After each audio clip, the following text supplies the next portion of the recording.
So guys, I am back with yet another Palworld video. Now I have been playing the Tides of Terraria for over a week now on the daily, so I thought I'd bring you guys some of the best advanced tips and tricks I feel every player needs to know. How's it going guys? My name's DPJ, and if you do enjoy the video, leaving a like really helps out, and if you like what you see and want to see more, be sure to subscribe. So the crossover of Palworld and Terraria has been out now for over a week, and I've spent most of my time playing the heck out of it. Over the course of this past week, I have learned of a few things I feel players need to know about. Now this will mostly be in a random order, I've just jotted these things down over the past week, but all will be important tips, like I said, I feel every player needs to know about, so let's get into it people. In the new Terraria dungeon, where you can catch all of those Terraria new monsters, as well as get all the new weapons and armor schematics from the chests, etc, etc, did you know that shooting the vases with a shotgun will give you more of the Hallowed Bars over you just shooting them with something else or smashing them with a different weapon? Using a shotgun people, you can get up to 10 times the Hallowed Bars from them. Now why this happens I have absolutely no idea, but if you do need more Hallowed Bars to craft that Terraria gear, well now you know how to get it. Okay, so they introduced changes to supply drops across the board with this content update. What they didn't tell you, what Pocket Pair didn't tell you, is that there are certain parts of the map now which will give you a 100% drop rate for the applied technique books. Yes, you heard this right. So if you are after applied technique books, if you play on your own world, you can go to your custom settings, scroll down to meteorite and supply drops interval, turn this down to a 1. This will mean it will spawn in every 1 minute. Find any individual spot on the Fairbrake Island. If you just camp that one spot, every single minute a meteor or supply drop will fall in place on that very same spot if you stay in that particular area, and every time a supply drop drops people, it will have an applied technique book within the chest. It really is as simple as that. Now you need to clear the supply drop, so take everything out the supply drop and kill all the enemies that spawn in with it, for the interval time to start ticking down on the next coming supply drop or even meteor. Same goes for the meteor. If a meteor falls in, you need to take out the PAL or catch your PAL, take out all the enemies that spawn in with it and destroy the meteor and collect all those rocks at the same time. As soon as you do this guys, wait another minute and another either supply drop and meteorite will drop in the very same place. And as I said, if you do this on the Fairbrake Island, it's a 100% drop rate for those applied technique books. I also do believe as well on the Terraprisma Island it's a 50% drop rate, but from here it starts to get lower and lower in regards to drop rates for these applied technique books for supply drops. So you're best off guys farming the Fairbrake Island. Now the new power of Gelaetta or Gelaette has a great partnering skill where if she's in your team, i.e. in your party, when you are fishing, you will receive more loot when you do indeed catch a fish. Condense this power to 4 stars and it buffs it even further. If you have 4 of these in your party at the same time, they indeed stack to get even more loot people. A great power.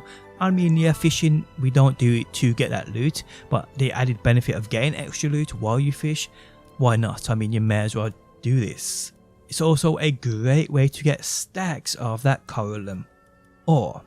Now the new power of Gelroy does something similar. While in your party people, you'll get more loot when you salvage. Now I've tried and tested this power and it's absolutely unreal. Again, if you condense into it, make it a 4 star, it buffs its partnering skill even further. If you have 4 of these in your party and you are riding, let's say, a Neptilius, the fastest water riding power in the game, and going from salvage dump to salvage dump, you will get tons and tons of loot and even more of that Coralum Ore. So another great way in getting the new material for the game.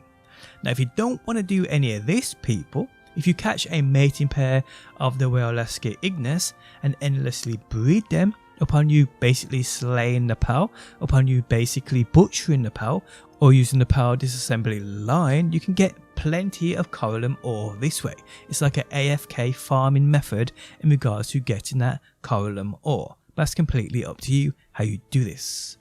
Now with the new content update, there are new NPCs that will indeed visit your base, but your base needs to be built on a path where they can actually gain access to it. If you've built on the top of a very mountain where there's no access to it, no paths or anything to it, you probably won't see any of these NPCs. But if you've built on a ground level and there's plenty of paths around you, you probably will see some of these NPCs, but you can only see them when they visit your base. Now there's 4 I feel you definitely need to know about, and you should definitely catch them. First up, we have the Desert Town Ambassador. He, guys, upon you catching him, release him into your base as like a working human pal or whatever, but every time you speak to him once you own him, he gives you items and materials, literally an infinite amount of times, people. So if you catch this dude and basically bring him out into your base, every time you speak to him, you will indeed get free materials. Pretty cool. There's another NPC called the Gourmet Hunter. Do the exact same with him. Catch him, guys, then bring him out into your base. Every time you speak to him, you'll get some great, amazing food for your pals and yourself. I mean, besides making cakes now, all my cookers are now void because of this dude. I just get infinite free food from him. Every single time I speak to him, he gives me food. It really is as simple as that. So do what you gotta do, people. And then, guys, we have the Caravan Leader. Now he is a new vendor, but I 100% insist on you capturing this dude because he sells the more advanced ammo in the game for the more powerful weapons, where you can't buy these anywhere else, and they take a ton of materials in crafting them. But if you have plenty of gold thanks to the gold assembly line and you've got stacks of it, you may as well use it, guys, on this new vendor to save yourself some materials. Pretty cool. And lastly, for the NPCs that will visit your base, we have the Blacksmith in Training. So upon you catching this dude, guys, he will give you infinite, more or less, building materials. I think the best thing he can give you is a refined ingot, but he does give you plenty of other items too. So when he does come visiting, guys, don't forget to catch him, because if you don't and you speak to him just once, he'll give you an item then run off into oblivion. So yes, make sure you capture this NPC and the ones we just discussed. Since making this video, I can confirm that these NPCs can actually, guys, be found in the open world. Wondering about what this means is any location on the map where you might see an incident zone, i.e. pals fighting each other, another NPC wondering about Dr. Brun, etc, etc, there's a chance that one of these NPCs may indeed spawn here. So yes, if you know of any, you can basically just reset the farms by flying backwards and forwards to particular spots to see if this vendor does eventually spawn in. So you can indeed, guys, go out and find these. Pretty cool. Okay, so Where Alaska Ignis offers a slight advantage over even Where Alaska, even though they have the same partnering skill, and that is this power when out at your side makes fishing a ton easier, because when you start that mini game that comes with fishing, the gauge is filled more than normal, and the capture gauge increases more rapidly while the bars are overlapped. This makes fishing within the many master fishing spots much easier. Fully condensed into this power, guys, to make this partner skill buff even better. Now this don't stack, this power you have to have out at your side or riding it for this to actually happen, so yeah, keep that in mind. Now with the new content update, we now have the ability to ride those watering pals across the water, obviously. Now there are 3 new water speed passives in the game. Those are Sleet Stroke, which gives you a 30% increased speed on water. We have a Swimmer, this adds a 40% increased speed on water. And then we have the new Rainbow passive of King of the Waves. This adds 50% increased speed on water. Now if you pair all 3 of these passives with the OG passive of Swift, you get yourself the best passives in the game for any water mount you plan on either breeding, trying to catch, etc, etc. If you're trying to make a Yakumo to go out and catch your water pals, in the case of you wanted to ride them and try them out, these are the passes you do indeed want. It's made my Neptilius absolutely unreal on that water. I called him Wet Dragon for a reason. Did you guys also realise that the Terraria helmets actually buff people individual Terraria weapons? I actually didn't realise this because it doesn't say it on the schematic. But upon you crafting these Terraria helms, they actually, guys, gain a description stating which weapons they do indeed increase the damage of. So yes, another nice little tip you probably didn't know about.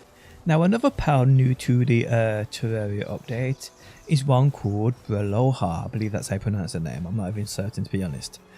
This thing though is a top tier pal, especially for all you breeders out there. Reason being is her partnering skill actually speeds up the process of breeding people. All you need is one out at your breeding base or at your main base. It doesn't stack, by the way, so you may as well only use one. And it does indeed, guys, increase the speed in which your pals will indeed breed. Now obviously if you fully condense into this palette it will be even better. But yes, a little tip for those that did not know, this brand new pal is actually incredible, and one I definitely recommend. Another tip I know not many players know about, I myself only recently found out about this. I'm not even sure how long it's been in the game. I read through the comments of one of my previous videos, and credit to the dude who actually mentioned this to me. I can't remember his name, but hey, you know who you are, and that is the easy bulk storage option. So if you guys are out farming, if you're out doing that salvage, if you're farming dungeons, whatever people, and you come back to your base with a inventory full of gear, you probably, like me, hate the process of finding each chest, arranging it all nice and neatly.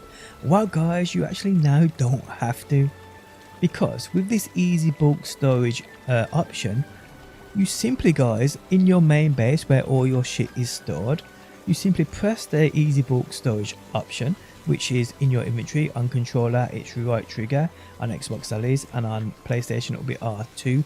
On PC I'm not certain, but it will say at the bottom of your screen.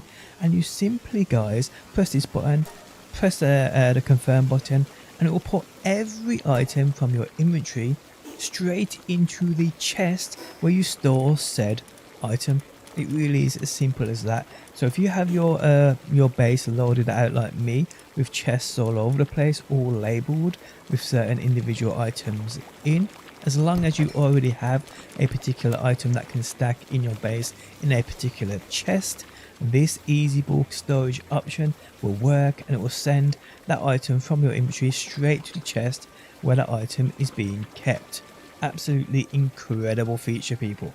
Okay, so moving on, guys, and with their Terraprisma, I'm seeing many people hating on this weapon.